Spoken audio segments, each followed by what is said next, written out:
was asking $15,380, marked down $3,495, now clocking in at the oh-so-reasonable $11,884. Free shipping.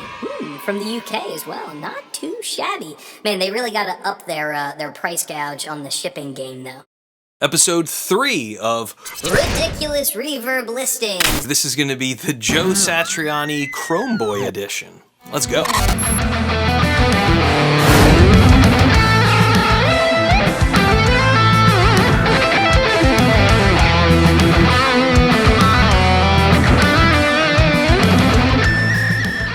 So the brainwave for this whole series of videos was I am a musician with gas like everybody else, and I'd go on Reverb and just see absolutely hilariously priced stuff that I would then save. And then over the last year and a half, I discovered a lot of those things that I added to my favorites list never sold, and I just thought it was hilarious and I wanted to point it out.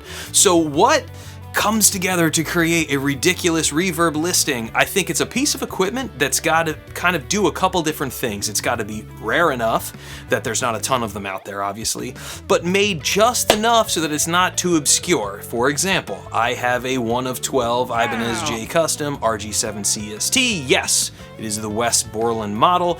Nobody knows this fucking guitar exists, and there's only 12 or 13 of them that were ever made, so they don't pop up enough. So if I go list the thing for 20 grand or 30 grand or something ridiculous, no one will care because no one will even notice. So it needs to be enough of them that they're still floating around out there, but then rare enough and potentially desirable enough to drive up the prices to a point where you've got somebody that will list one for absolutely you money, and I think it's absolutely hilarious.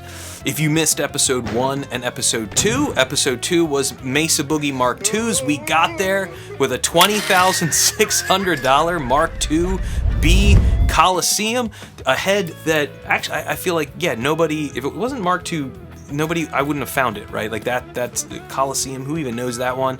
Then we really got there with the Petrucci episode, $75,000 for a 90th anniversary. I'll concede, apparently the guitar was owned by John, potentially used to record either Scenes from a Memory or Liquid Tension Experiment with.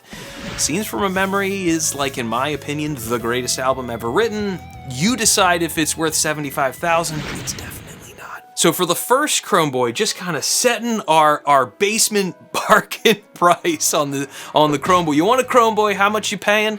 Around $6,100 to get things started. This one comes with a case. Boy, are you lucky. $6,100, $45 shipping. Man, this person is not price gouging you the right way. The guitar looks pretty clean, I guess. There's sort of a waviness to the finish. The Chromeboys kind of famously don't age well, and apparently, especially the early ones are, and that's going to be a spoiler alert for later on, the finish really didn't age well to the point where they almost like didn't sell them, I think. And yeah, I mean, this one looks overall pretty clean, right? Back of the neck looks pretty nice, not seeing any obvious overt damage. Headstock in the front looks pretty clean as well. This person definitely needed to try a little harder with the pictures, because honestly this guitar just looks black in these pictures. Yeah, there's like a waviness to the finish. I don't think that that's a good thing. I don't think I would spend $6,100 of my hard-earned money on a guitar with a wavy chrome finish, but at least that's getting things started. Moving on to guitar number 2, now we got the Chromeboy, but this one's got the Sustainiac on it, coming in at $8,000 with, a nice price gouge on the shipping, $300. That is definitely the correct price to pay to properly package up your guitar for you. This one looks better, right? Like, I think the finish looks better. It doesn't seem to have that kind of waviness of the other one, so that's where your extra, $2,000 is going. Has the Sustainiac in it, which is pretty cool. The other one didn't have that. Yeah, the finish here definitely looks more consistent overall, and looks pretty clean, right? Not any obvious chips. The seller took an extra 10 minutes to try to actually take better pictures of the thing, so it doesn't all look black, which is a step above. Yeah, chrome looks pretty nice. Not too bad. I don't know if I would go. I would go $8,000 personally. That might be a little too much money. Hey, you do get 24 frets on this one. That's pretty cool. There's actually a lot of Chromeboys listed recorded on Reverb for around the $6,000 to $7,000 price point. So we're gonna take a little bit of jump now. Now we're starting to get to some of the good stuff, some of the stuff that really makes me laugh. Next, we've got an Ibanez JS 10th from 1998. Was asking $15,380, marked down $3,495, now clocking in at the oh so reasonable $11,884. Free shipping from the UK as well, not too shabby. Man, they really got to up their price gouge on the shipping game though. Now, taking a look at the instrument, yeah, this one actually looks pretty clean. And hey, it's a Chromeboy that actually looks chrome and not black. Not seeing too much obvious damage or kind of weird aging to the finish, so that's a good sign. Back of the neck looks really nice. Looks like the neck's kind of aged and yellowed, kind of to a nice vintagey kind of look. I can't believe 1998 is as long ago as it was now. Back of the guitar looks nice as well, not seeing any obvious belt rash or anything like that. Between the pickups, looks pretty good on the surface. There is a little teeny bit of scrapes if you zoom on in, not horrible. Ooh, and the case candy. Oh, you get the chrome clip lock strap, as well as the bright yellow DiMarzio cable. Actually, as far as case candy go, that's not too terrible. I would definitely prefer some sort of a certificate if I was going to be dropping this kind of cash, but that's okay. And then I will give them credit. They took some time to really show you the damage on the guitar. Zooming on in, we got a lot of black spots by the neck pocket. Definitely not perfect, but not horrible either for, you know, an instrument with this sort of finicky of a finish. And now for the main event, the item we're all here to see. A $25,000 Chromeboy, free shipping. They really got to up their price gouge on the shipping game. I mean, if you're already and it doesn't matter. And this is where it just kills me. It's because the finish isn't good that they're justifying the largest price of any Chromeboy on Reverb, which is like the kind of logic you just gotta love. This is a 1990 JS2 Chromeboy. Like I said, $25,000 shipping. Coming from Thailand. I definitely trust them. They will definitely ship this. They will not steal your money at all. As description says, all functions work properly, set up, plays like butter. I'm sure for $25,000 it fucking better. And the best part, there's a finish problem, as shown in the pictures.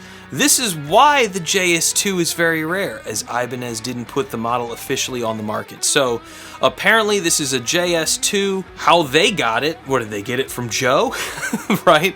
It's because the finish sucks that they want to charge $25,000 for it, and taking one look at it, yeah, what is going on here? And that's what I remember back in the day. I remember it being like kind of a big deal when the actual Chromeboys were able to be bought by everyone. They were only really making them from Joe, if I remember correctly, because the finish was kind of unstable, and this would definitely be proving it. I mean, among the obvious weird stuff going around, you know, kind of this like flaking looking like going on by the pickups, I mean, the whole thing just looks dull. It doesn't look very bright and chrome. The hardware itself looks like it's aged pretty well, especially for a guitar of this age, if it actually is from 1990.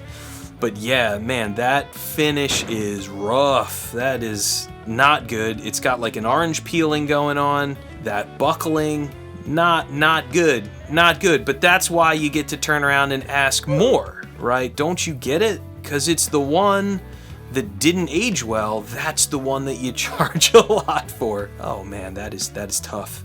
That is not what you want to see from your $25,000 purchase. And then my favorite part, look at this case. What the f*** is this piece of sh**? This is the case that they're selling it with. Oh, that's so good. All right, so that just about does it for the Joe Satriani Chromeboy edition of Ridiculous Reverb Listings Episode 3.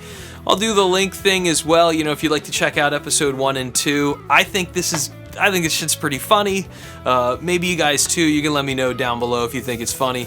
I'm gonna keep making a few of these. We'll see how these do here on my channel. I'm a progressive metal guitar player. I release and record my own music here, as well as do product reviews, free music lessons, all that good stuff. So if you like the vibe and whatnot, consider giving the channel a sub. I greatly appreciate the support, and you know, hopefully I'll see you guys in the next one. Woo!